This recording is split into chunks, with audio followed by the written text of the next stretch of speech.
नमस्कार दोस्तों, SN electrical academy के यूट्यूब चैनल पे आप सभी का स्वागत है।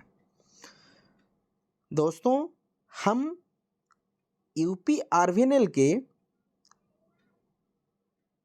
21 दिसंबर 2022 के इलेक्ट्रिकल टीजी 2 के क्वेश्चन पेपर का सॉल्यूशन कर रहे थे। इसमें अब तक हमने 2 पार्टों में वीडियो अपलोड किया हुआ है, जिसमें प्रत्येक पार्ट में 25-25 क्वेश्चन का सॉल्यूशन किया हुआ है। यदि इससे पहले के पार्ट दोनों को आप नहीं देख पाए हैं तो उन दोनों पार्ट के वीडियो का डिस्क्रिप्शन में उसका लिंक डाल रखा है, वहाँ से उन 2 पार्टों को आप कंप्लीट वॉच कर सकते हैं। तो इससे पहले के पार्टों में हमने टोटल 50 तक क्वेश्चन का सॉल्यूशन किया हुआ है। आज इस वीडियो में हम 51 नंबर क्वेश्चन से आगे की तरफ चलेंगे और 75 तक चलेंगे। तो वीडियो को कंप्लीट वॉच कीजिएगा, बहुत कुछ सीखने को मिलेगा। और साथ ही साथ चैनल पे पहली बार होंगे तो चैनल को सब्सक्राइब जरूर कर लेंगे और अपने दोस्तों में भी वीडियो को शेयर जरूर करेंगे। तो चलिए, 51 नंबर क्वेश्चन जो है, इसमें कहा जा रहा है कि द्विपरिवर्तक यानी कम्यूटेशन से गुजरने वाली कॉइल में स्वप्रेरित विद्युत वाहक बल का उत्पादन कहलाता है।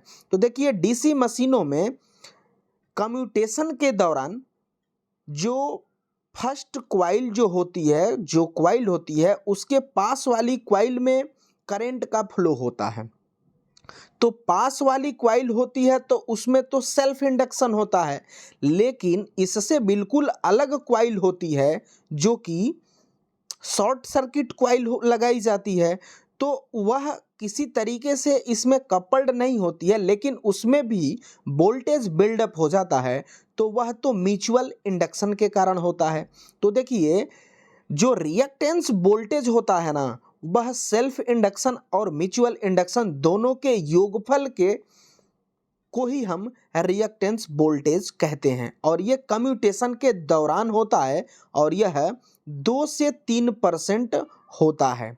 और डीसी मशीनों में स्पार्किंग का कारण यही रिएक्टेंस वोल्टेज ही होता है।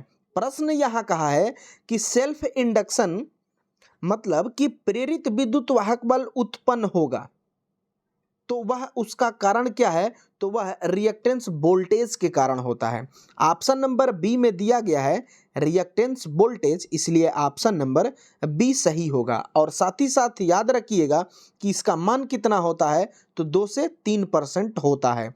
और डीसी मशीनों में स्पार्किंग का अगर कोई जिम्मेदार है तो यही रिएक्टेंस वोल्टेज होता है।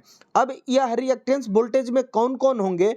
तो सेल्फ इंडक्शन के कारण जो वोल्टेज बिल्डअप हुआ वो, और म्यूचुअल इंडक्शन के कारण जो वोल्टेज बिल्डअप हुआ वो, इन दोनों के योगफल को ही हम रिएक्टेंस वोल्टेज बोलते हैं। अगला क्वेश्चन, अगला जो क्वेश्चन है डाटाबेस क्वेश्चन है। सीएफएल लैंप का जीवन काल कितना होता है? तो पहले जानिए सीएफएल क्या है, क्योंकि पिछले यूपीपीसीएल 608 वैकेंसी में सीएफएल का फुल फॉर्म भी पूछा गया था। तो सीएफएल का फुल फॉर्म जो होता है कॉम्पैक्ट फ्लोरेसेंट लैंप होता है। इसके जीवन काल की बात किया जाए तो 6000 घंटा से 15000 घंटा होता है। और लैंप के मामले में एलईडी के जस्ट ये पीछे आता है, मतलब पहले नंबर पे एलईडी और उसके जस्ट पीछे सीएफएल आ जाता है। इफिशियंसी के भी मामले में इफिशियंसी में सबसे बेहतरीन इफिशियंसी एलईडी की होती है, और उससे दूसरे नंबर पर जो आता है वो सीएफएल आता है। तो सीएफएल का full form compact fluorescent lamp होता है और एलईडी का full form light emitting diode होता है। सीएफएल के लाइफ की बात किया जाए तो 6000 घंटे से 15000 घंटे होता है, और ऑप्शन नंबर बी में दिया गया है 6000 घंटा से 15000 घंटा, इसलिए ऑप्शन नंबर बी सही आंसर हो जाएगा। इसके बाद अगर एलईडी की बात किया जाए लाइफ की, तो इसका लाइफ जो होता है 50000 घंटा होता है। और इफिशियंसी के मामले में सभी लैंपों से इसकी इफिशियंसी सबसे ज़्यादा होती है एलईडी की। अगला क्वेश्चन,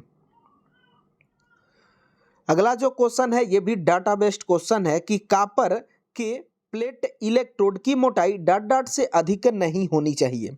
प्लेट अर्थिंग जो होती है तो उसकी रेंज होती है। अब वो होती क्या है, तो दो मानक में वो आती है, एक तो आती है कॉपर की और एक आती है जीआई की। तो 60 सेंटीमीटर इंटू 60 ही सेंटीमीटर। फिर अगर हम जीआई की बात करें तो मान लीजिए कि इसको हम जीआई बोल रहे हैं, तो फिर एक कॉपर के लिए भी लेना पड़ेगा CU कॉपर। तो इसका भी ये 60 सेंटीमीटर इंटू 60 सेंटीमीटर ही होगा। प्लेट की ये चौड़ाई और लंबाई का माप हम आपको बता रहे हैं 60 सेंटीमीटर। अगर जीआई की प्लेट है तो उसकी मोटाई जो होती है वह 6.35 mm होती है। इस चीज को याद रखिएगा, मोटाई mm में होगी लेकिन ये सेंटीमीटर में। अब इसमें कॉपर का है तो कॉपर का क्या होगा, तो कॉपर की जो मोटाई होगी वो 3.15 mm होती है, ये भी mm में होती है। अगर जीआई है तो 6.35, अगर कॉपर है तो 3.15। अब यही पूछा है कि कॉपर में कितना इलेक्ट्रोड माप का होना चाहिए, कितना मोटाई का होना चाहिए, तो देखिए यही दिया है 3.15 mm। ऑप्शन नंबर डी सही आंसर हो जाएगा। अगर जीआई का पूछेगा तो 6.35 आंसर करेंगे। अगला क्वेश्चन, अगला जो क्वेश्चन है वह 54 नंबर कह रहा है कि बीएच लूप का आकार सामग्री के डॉट डॉट का संकेतक होता है। बीएच लूप जो है जिसमें बी जो है फ्लक्स डेंसिटी होती है और एच जो है वह चुंबकत्व वाहक बल होता है। अब इसमें बीएच जो कर्व होता है वह किसी भी मटेरियल की चुंबकीय गुण को रिप्रेजेंट करता है बीएच कर्व पे। तो यहाँ पे सामग्री क्या निर्देशित करेगी, तो वह चुंबकीय गुणों को बीएच कर्व पे प्रदर्शित करती है। ऑप्शन नंबर सी में दिया गया है, इसलिए ऑप्शन नंबर सी सही आंसर हो जाएगा। जो इसका ग्राफ बनता है वो यही ग्राफ बनता है, यहाँ पे बी हो जाता है और यहाँ पे एच हो जाता है। एच याद रखिएगा एक्स अक्ष पे रहता है और बी जो है वाई अक्ष पे रहता है। तो यहाँ से हम करंट बढ़ाते हैं, यही रेजिडुअल मैग्नेटिज्म बच जाता है। फिर यहाँ से फिर ये और ये ऐसे चलाता है। तो इसमें क्या हुआ कि ये जो है रेजिडुअल मैग्नेटिज्म है, अवशिष्ट चुंबकत्व बल मैग्नेटिज्म, और ये जो होता है इसी अवशिष्ट चुंबकत्व को समाप्त करने के लिए इस लाइन को पूछा जाता है ये क्या प्रदर्शित करता है, तो अवशिष्ट चुंबकत्व को प्रदर्शित करता है। इसी अवशिष्ट चुंबकत्व को समाप्त करने के लिए यहाँ पे हमें कोर्सिव फोर्स लगाया जाता है इसके बराबर, तो यह समाप्त हो जाता है। तो ये वाली लाइन है कोर्सिव फोर्स रिप्रेजेंट करती है, ये वाली लाइन है वह अवशिष्ट चुंबकत्व को प्रदर्शित करती है, और यही बीएच लूप होता है। यही बी जो है यहाँ पे बी रह जाता है वापसी के दौरान, तो यही बी पीछे रह जाता है एच से, तो बीएच लूप बनता है। अगला क्वेश्चन, अगला जो क्वेश्चन है 55 नंबर, इसमें कहा जा रहा है 55 नंबर में कि एक संतुलित 3 फेज सर्किट में पावर के लिए निम्नलिखित में से कौन सा सूत्र सही है यदि line voltage line current value है और यदि phase voltage phase current value है। तो याद रखिएगा डेल्टा और स्टार में दोनों की बात कर ले रहा हूं। स्टार कनेक्शन में जो बनता है लाइन वोल्टेज इक्वल टू होता है √3 इंटू फेज वोल्टेज। इसके बाद स्टार में लाइन करंट जो होती है वो फेज करंट के बराबर होती है। डेल्टा की बात किया जाए तो डेल्टा में लाइन वोल्टेज बराबर फेज वोल्टेज होता है, लेकिन डेल्टा में लाइन करंट की बात किया जाए तो लाइन करंट जो होती है वह √3 इंटू फेज करंट होती है। इसके बाद दोनों में स्टार हो या डेल्टा हो दोनों में पावर सेम होते हैं। अब उसमें लाइन के पद में एक होता है और एक फेज के पद में होता है, लेकिन दोनों सेम बनते हैं स्टार में भी और डेल्टा में भी। तो अगर टोटल पावर की बात करें हम फेज के पद में तो क्या फार्मूला बनेगा 3 VPH IPH cos phi बनेगा पावर के पद में, सॉरी फेज के पद में। और यह लागू है मतलब समान होगा, डेल्टा में भी यही होगा और स्टार में भी यही होगा। लेकिन लाइन के पद में बात किया जाए तो क्या हो जाएगा, total power P equal to √3 VL/IL cos phi हो जाएगा। ये जो है लाइन के पद में है। और यहाँ देखिए कहा है लाइन के पद में ही कहा जा रहा है कि अगर लाइन वोल्टेज है वो लाइन करंट के बराबर है और फेज वोल्टेज जो है फेज करंट के बराबर है, तो फिर लाइन वाला पद क्या फार्मूला बन रहा है, √3 VL/IL cos phi, जो कि ऑप्शन नंबर ए में दिया गया है √3 VL/IL cos phi, इसलिए ऑप्शन नंबर ए सही आंसर हो जाएगा। बाकी ये कंडीशंस पूछी जाती हैं, इसको आप सब जरूर याद रखेंगे। अगला क्वेश्चन, अगला जो है न्यूमेरिकल है और बेस्ट क्वेश्चन है, ये ध्यान से इसको समझिएगा आप सब। इसमें कहा जा रहा है कि एक किसी क्लास ए ट्रांसफार्मर के युग्मित पावर एम्पलीफायर में 50 मिली एम्पियर वाली शून्य सिग्नल करंट कलेक्टर करंट धारा है। यदि कलेक्टर आपूर्ति वोल्टेज 5 वोल्ट हो तो अधिकतम एसी आउटपुट पावर कितना होगा। तो इसके लिए फार्मूले होते हैं।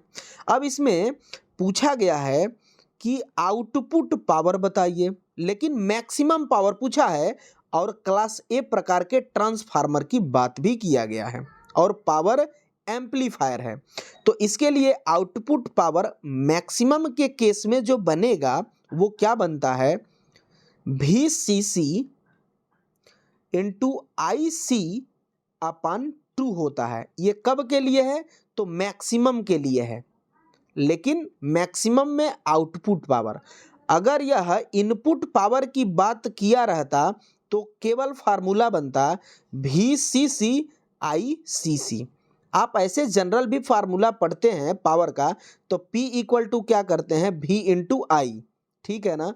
तो इनपुट पावर बनेगा क्लास ए ट्रांसफार्मर में एम्पलीफायर के पावर एम्पलीफायर के रूप में, ये इनपुट पावर है VCC/ICC। लेकिन आउटपुट पावर मैक्सिमम में पूछा जाएगा तो VCC इंटू ICC/2 करेंगे और यही यहाँ बनाना है। तो देखिए V का मान जो है 5 वोल्ट है, तो 5 यहाँ इंटू I का जो मान है वहाँ देखिए यहाँ पे दिया है 50 मिली एम्पियर, तो 50 मिली एम्पियर कर देंगे। अब ये पूरा मिली एम्पियर है, तो 5×5 = 25, यानी पूरा कितना हो जाएगा, 250 मिली एम्पियर। चूंकि अपान 2 से भाग देना है कब, जब आउटपुट पावर पूछे और मैक्सिमम में पूछे। देखिए यहाँ मैक्सिमम लिखा है तो 2 से हमको भाग देना पड़ेगा, अपान 2 कर देंगे। तो 250 भागे 2 करेंगे तो 125 आएगा। चूंकि मात्रक इसका किस में हुआ था, मिली एम्पियर में, तो फिर मिली एम्पियर भी रहेगा। तो ऑप्शन नंबर सी सही आंसर हो जाएगा 125 वाट।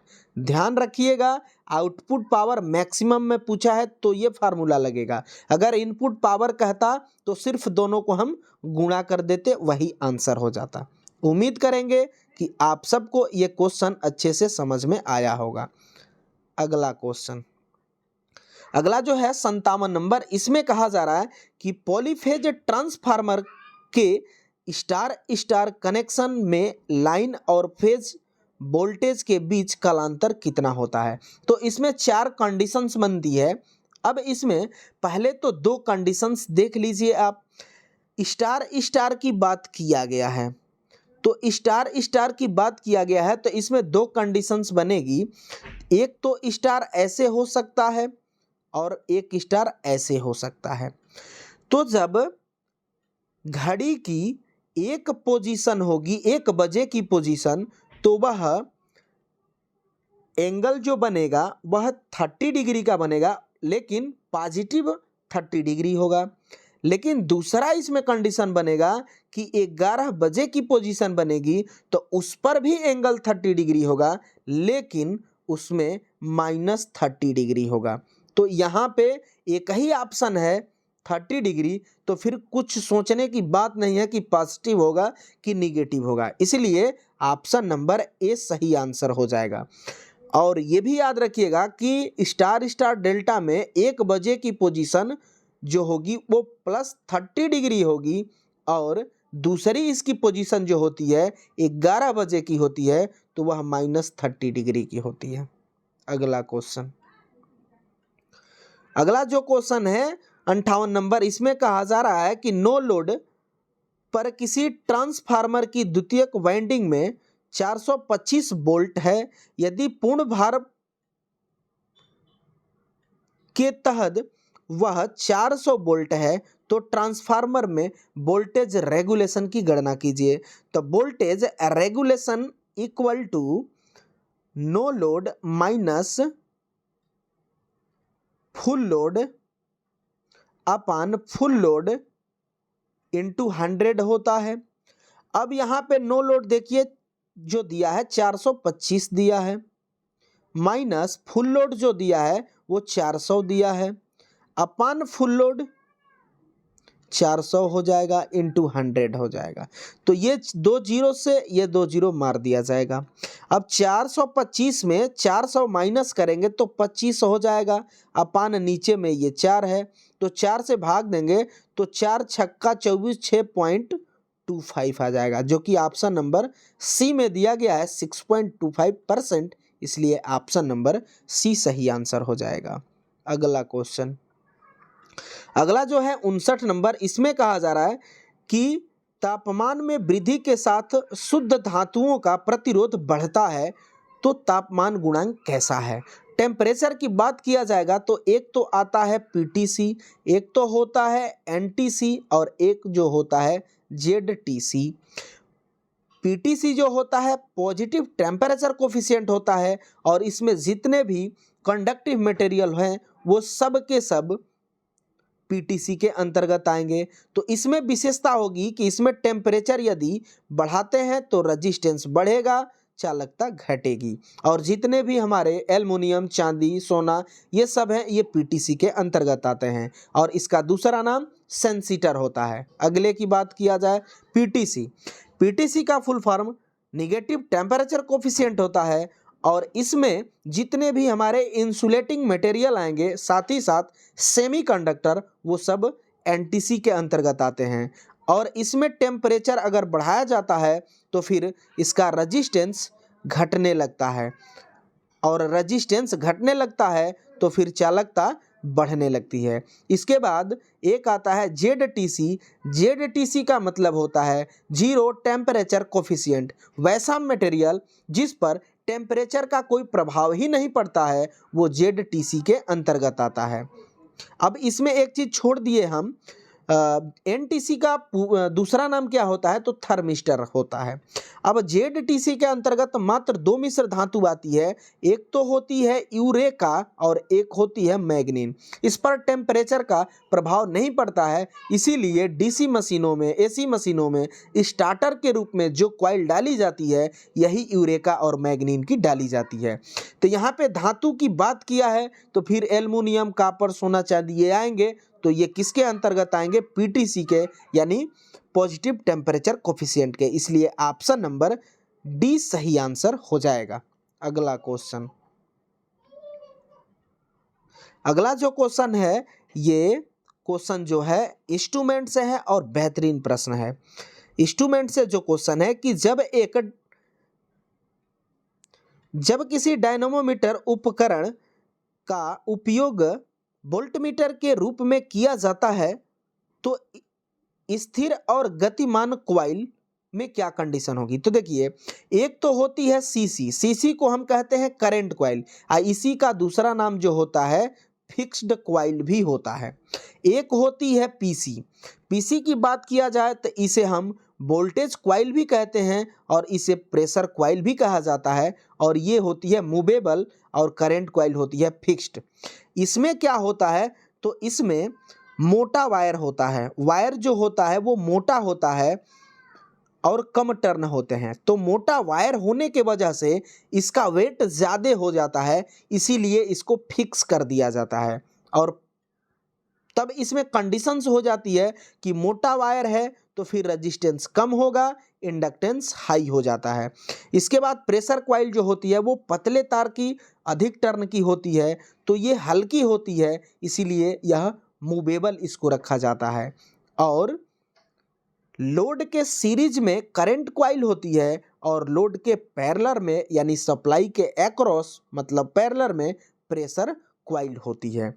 तो इसमें पतला वायर है तो फिर रेजिस्टेंस इसका हायर होगा और इंडक्टेंस लोअर होगा।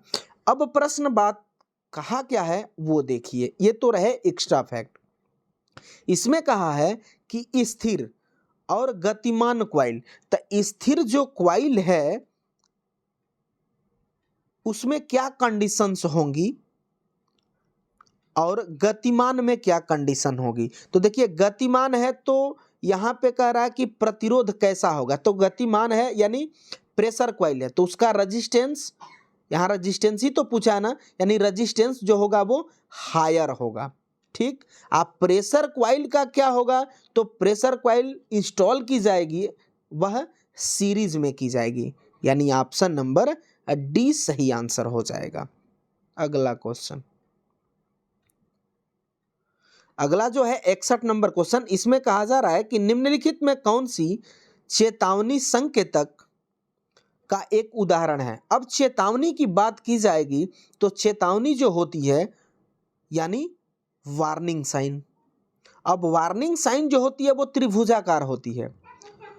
इसमें ऑप्शन ए पे जाएंगे तो पेट्रोल पंप, तो ये पेट्रोल पंप है, आगे आने वाला हॉस्पिटल है, आगे अंधा मोड़ है, ये सब जो प्लेट होती है ना, संकेतक होते हैं, ये वर्गाकार होते हैं और ये इंफॉर्मेशन साइन के अंतर्गत आते हैं, तो ये तो गलत है। रुकिए, ये भी इंफॉर्मेशन के अंतर्गत आएगा। ओवरटेक करना प्रतिबंधित है, ये भी इंफॉर्मेशन के सूचना के अंतर्गत आएगी।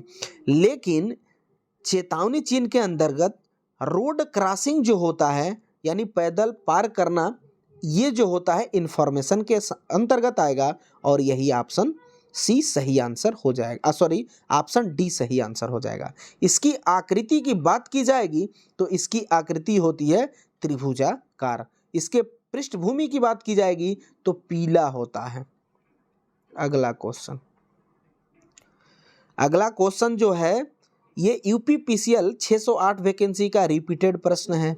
थोड़ा सा अंतर किया था कि वहाँ पर मैक्सिमम मान पूछा था और यहाँ पे जो रीडिंग आ रही है वही पूछ दिया गया है। कह रहा है कि एक 1/2 डिजिटल DMM मतलब डिजिटल मल्टीमीटर का उपयोग 2 वोल्ट को मापने के लिए किया जाता है, तो डिस्प्ले की रीडिंग क्या दिखाई देगी। इसमें 2 टाइप के प्रश्न बनते हैं, एक तो मैक्सिमम मान पूछा जाता है और एक उपयोग जितने का किया गया है वही डिस्प्ले पर कितना दिखाएगा वो पूछा जाता है। तो देखिए पहले जो पूछा गया है वो मैं बता देता हूँ आपको।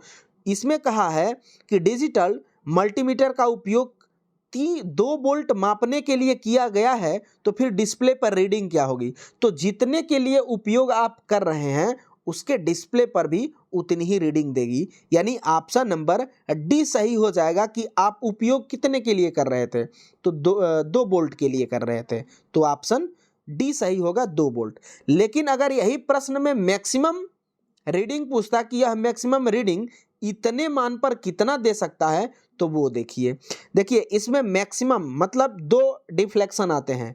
एक तो आएगा हाफ डिफ्लेक्शन एक आएगा और इसमें एक जो आएगा वो फुल डिफ्लेक्शन आएगा, फुल डिफ्लेक्शन। अब देखिए हाफ डिफ्लेक्शन और फुल डिफ्लेक्शन लेंगे कौन कौन, तो आगे का जो साधारण भिन्न में, ये मिश्र भिन्न में लिखा गया है ना 3 सही 1/2, तो इसमें जो सही वाला है ना 3, ये जो होता है फुल डिफ्लेक्शन में जाता है, तो ये फुल डिफ्लेक्शन यहाँ 3 आएगा। अब हाफ डिफ्लेक्शन में 1/2 है तो यहाँ 1 हो जाएगा। अब इन दोनों के बीच पॉइंट आ जाएगा। अब फुल डिफ्लेक्शन में 3 मान आ रहे हैं, तो वो 3 मान कौन कौन होते हैं, तो 3 9 आते हैं। यानी अगर यही मीटर है, अगर फुल स्केल डिफ्लेक्शन पूछा जाता तो 1.999 होता, मतलब इतना 1.999 ये फुल स्केल डिफ्लेक्शन पर दिखा था। चूंकि यहाँ क्वेश्चन पूछा था उपयोग का डिस्प्ले क्या होगा, तो 2 वोल्ट होगा। अगर प्रश्न फुल डिफ्लेक्शन पे पूछा जाएगा तो ये क्वेश्चन ऐसे होगा। उम्मीद करेंगे आप सबको ये क्वेश्चन समझ में आया होगा। फिर भी यदि डाउट होता है तो कमेंट बॉक्स में ज़रूर कमेंट कीजिएगा, हम उसका रिप्लाई आप सबको ज़रूर देंगे। अगला क्वेश्चन 63 नंबर क्वेश्चन है और निम्नलिखित चिन्ह का उपयोग डॉट डॉट संकेतक के रूप में किया जा रहा है। अभी आपको बताए कि त्रिभुजाकार होगा वो किस में जाएगा, वार्निंग साइन के अंतर्गत आएगा। और वार्निंग साइन में देखिए यहाँ एक बच्चा है पीठ पर बैग लेके दौड़ते हुए जा रहा है, यानी स्कूल से इसका संपर्क बन रहा है। ऑप्शन नंबर बी सही आंसर हो जाएगा। अगला क्वेश्चन, अगला जो क्वेश्चन है 64 नंबर, ये न्यूमेरिकल है और छोटा न्यूमेरिकल है। एक 100 ओम प्रतिरोध को 5 वोल्ट की बैटरी से जोड़ा जाता है तो प्रतिरोध में धारा का मान क्या होगा। तो I = V/R होता है। अब वोल्टेज कितना है, 5 है, अपान करंट जो रेजिस्टेंस जो है वह 100 है। अब इसको आप हल करेंगे, चूंकि ऑप्शन देख रहे हैं कि मिली में दे रहा है तो आप इसको मिली में कन्वर्ट करें तो यहाँ पे 1000 से गुणा कर दें। अब ये 0 से ये 0 मारा जाएगा, ये 0 से ये मारा जाएगा, अर्थात 5 × 10 50 मिली करंट निकाले हैं तो मात्रक एम्पियर, 50 मिली एम्पियर हो जाएगा। ऑप्शन नंबर बी सही आंसर हो जाएगा। अगला क्वेश्चन, अगला जो क्वेश्चन है 65 नंबर, इसमें कहा जा रहा है कि 6 ध्रुव और 40 कुंडलियों वाली किसी कम्यूटेटर मशीन के लिए सिंप्लेक्स, ये बात सोचने वाली है, सिंप्लेक्स लैप बाइंडिंग के लिए कम्यूटेटर सेगमेंट की संख्या क्या होगी। इसमें देखिए तो लैप बाइंडिंग है, तो लैप बाइंडिंग जो होती है जितने इसमें पोल होंगे उतने पैरेलल रास्तों की संख्या होती है। एक होती है वेव बाइंडिंग, तो वेव बाइंडिंग में जितने पोल होते हैं उतने पैरेलल रास्तों की संख्या नहीं होती है, उसमें मात्र 2 पैरेलल रास्तों की संख्या होती है। अब सिंप्लेक्स बाइंडिंग है तो सिंप्लेक्स बाइंडिंग में क्या कंडीशन होगी कि जितनी क्वाइल होती है उतने ही कम्यूटेटर में सेगमेंट बनते हैं सिंप्लेक्स के कंडीशंस में। अब यहाँ पे कितनी क्वाइल है, 40 क्वाइल है, तो फिर कम्यूटेटर पर सेगमेंट भी कितना बनेगा, 40 ही बनेगा। इसलिए ऑप्शन नंबर डी सही आंसर हो जाएगा। अगर डुप्लेक्स रहता तो 2 से गुणा करके बताते, ट्रिप्लेक्स रहता तो 3 से गुणा करके बताते, क्वाडुप्लेक्स रहता तो 4 से गुणा करके बताते। अगला क्वेश्चन, अगला जो क्वेश्चन है 66 नंबर, इसमें कहा जा रहा है कि which of the following is not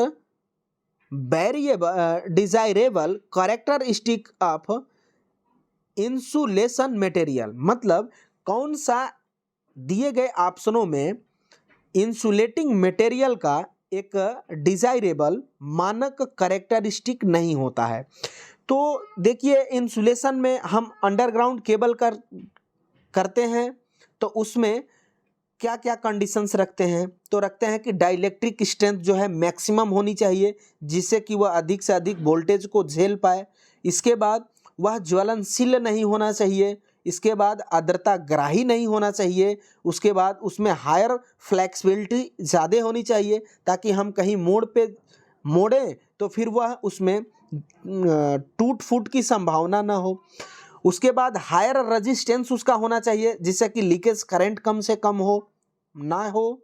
इसके बाद मैकेनिकल स्ट्रेंथ जो होनी चाहिए वो हाई होनी चाहिए और डाइलेक्ट्रिक स्ट्रेंथ जो होनी चाहिए वो हाई होनी चाहिए। डाइलेक्ट्रिक स्ट्रेंथ से मतलब होता है कि वह हाई है, इसका मतलब है कि यह केबल हायर वोल्टेज को झेल सकता है।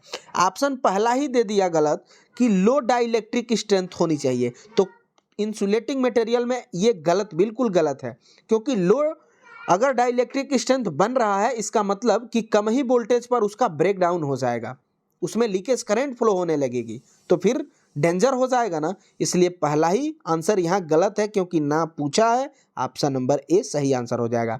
इसके बाद इसके अंदर हाई फ्लेक्सिबिलिटी होनी चाहिए। हाई रेजिस्टेंस और हायर टेम्परेचर झेलने की भी क्षमता होनी चाहिए और हाई मैकेनिकल स्ट्रेंथ भी होनी चाहिए, ये भी बात सही है। गलत पूछा था इसलिए ऑप्शन नंबर ए सही आंसर हो जाएगा। अगला क्वेश्चन, अगला जो क्वेश्चन है वह 67 नंबर, इसमें कहा जा रहा है कि अभ्रक का परावैद्युत तो वायु के लगभग डॉट डॉट होना चाहिए। अगर इंसुलेटिंग मटेरियल में सबसे बेहतरीन अगर पूछा कहा जाए ना तो अभ्रक ही होता है। अभ्रक का दूसरा नाम माइका होता है। इसका डाइलेक्ट्रिक स्ट्रेंथ अन्य के मुकाबले सबसे ज़्यादा होता है और इसका डाइलेक्ट्रिक स्ट्रेंथ जो होता है वह 20 किलो वोल्ट पर एमएम से लेकर के 60 किलो वोल्ट पर एमएम होता है, सबसे ज्यादा होता है। तो यहाँ कह सकते हैं रेशियो के टाइप में पूछा है तो यहाँ हम कह सकते हैं कि अभ्रक का जो डाइलेक्ट्रिक स्ट्रेंथ होगा वो वायु के मुकाबले 5 गुना अधिक होता है और बेहतरीन डाइलेक्ट्रिक मीडियम में अभ्रक को ही प्रीफर किया जाता है। तो यहाँ पे ऑप्शन नंबर बी सही आंसर हो जाएगा और इसका डाइलेक्ट्रिक रेंज जो है आप सब जरूर याद रखेंगे, 20 किलो वोल्ट पर एमएम से 60 किलो वोल्ट पर एमएम होता है। अगला क्वेश्चन, आईसी 723 क्या है? आईसी का मतलब होता है इंटीग्रेटेड सर्किट। अब इसकी खोज किसने किया? जेएस किबली ने किया। कब किया? 1958 में किया। तो यह आईसी 723 क्या होता है? तो एक वोल्टेज रेगुलेटर होता है और ऑप्शन नंबर सी में दिया गया है वोल्टेज रेगुलेटर, इसलिए ऑप्शन नंबर सी सही आंसर हो जाएगा।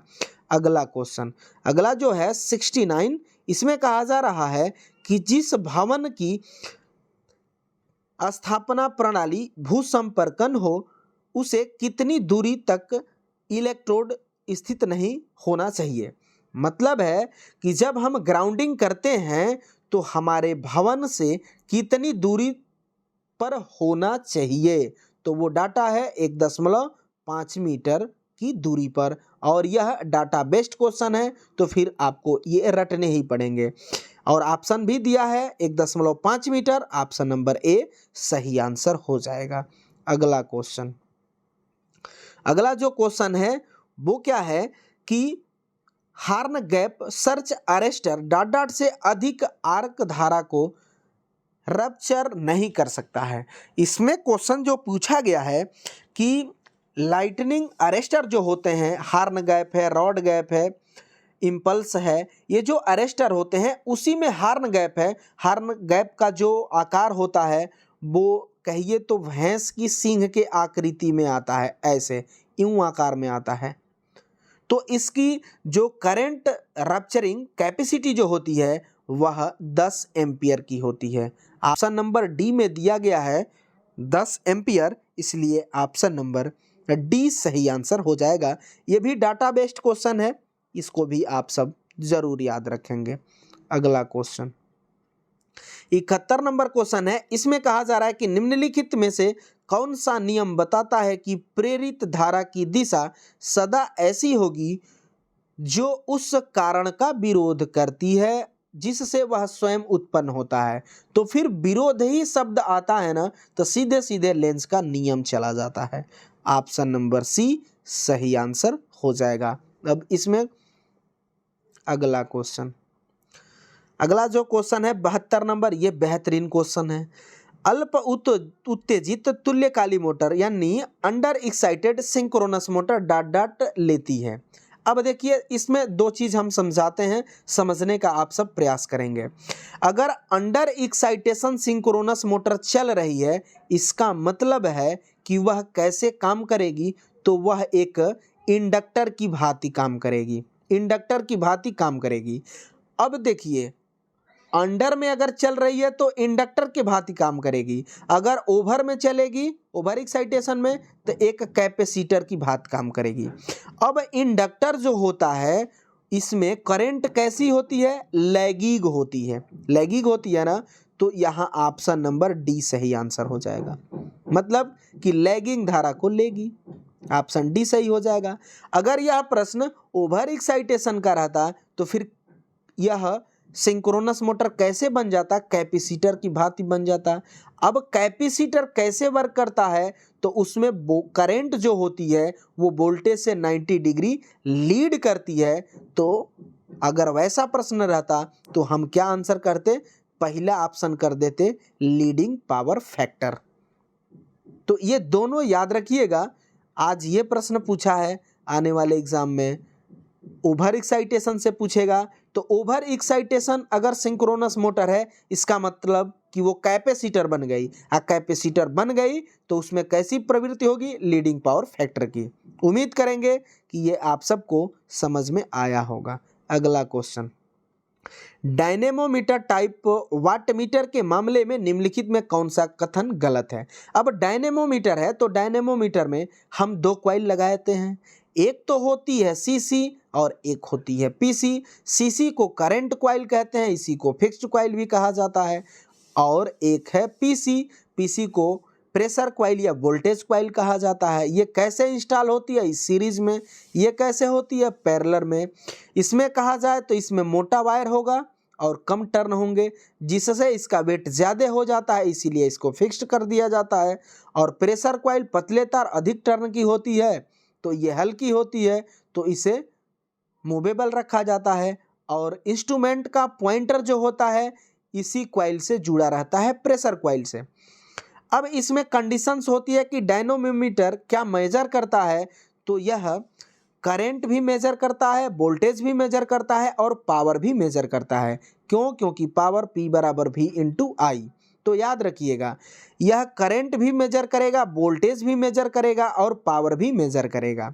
अब बात रही कि अगर पावर मेजर करता है ना, तो इसका पैमाना एक समान होता है, लीनियर होता है। लेकिन करंट और वोल्टेज जब मेजर करता है तो इसका पैमाना नॉन लीनियर हो जाता है।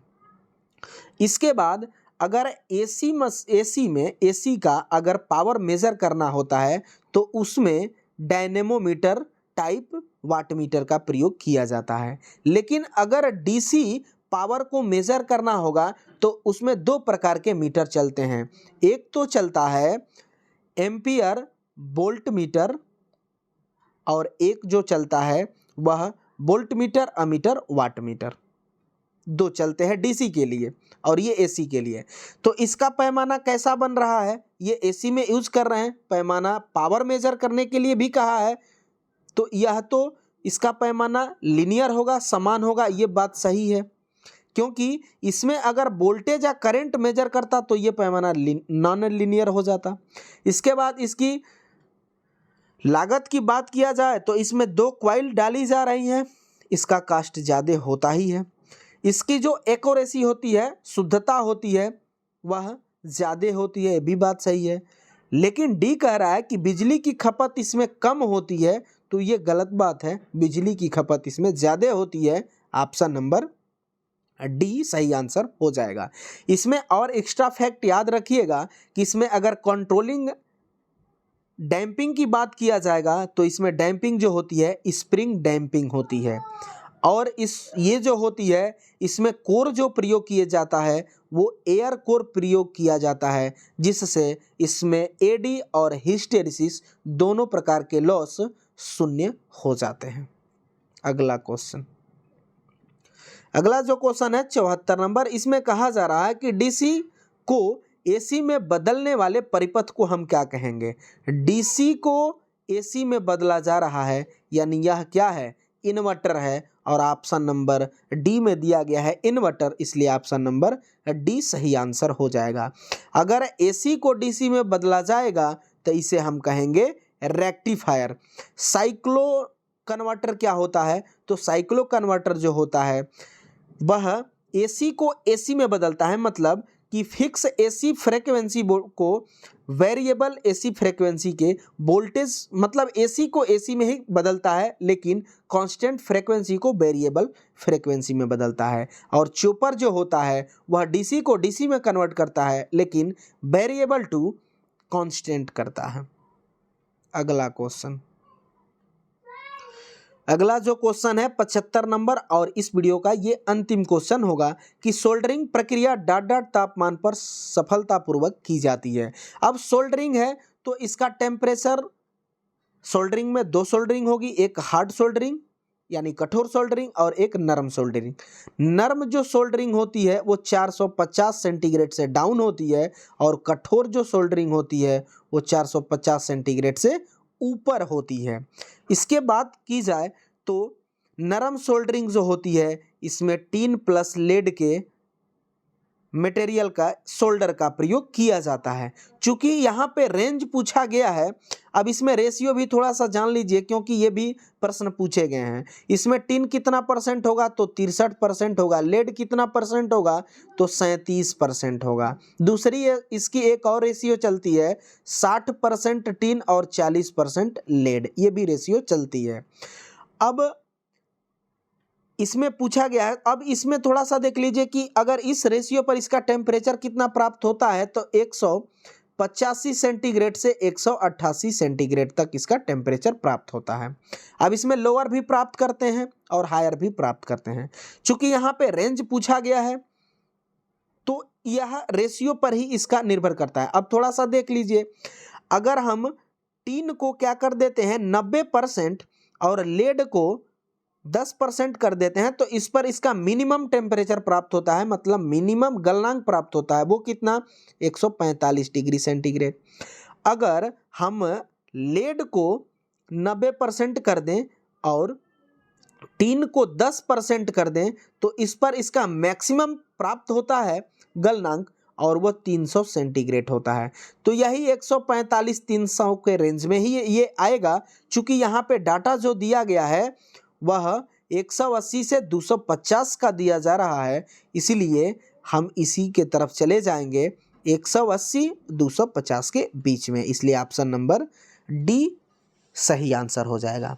तो दोस्तों आप सबसे रिक्वेस्ट रहेगा कि प्लीज़ आप सब वीडियो को लाइक कीजिएगा और साथ ही साथ अपने दोस्तों में वीडियो को भी शेयर ज़रूर कीजिएगा। और जो भी साथी चैनल पे पहली बार आए होंगे प्लीज़ चैनल को सब्सक्राइब ज़रूर कीजिएगा। तो चलिए इस वीडियो में बस इतना ही, तब तक के लिए bye bye, take care, thanks for watching.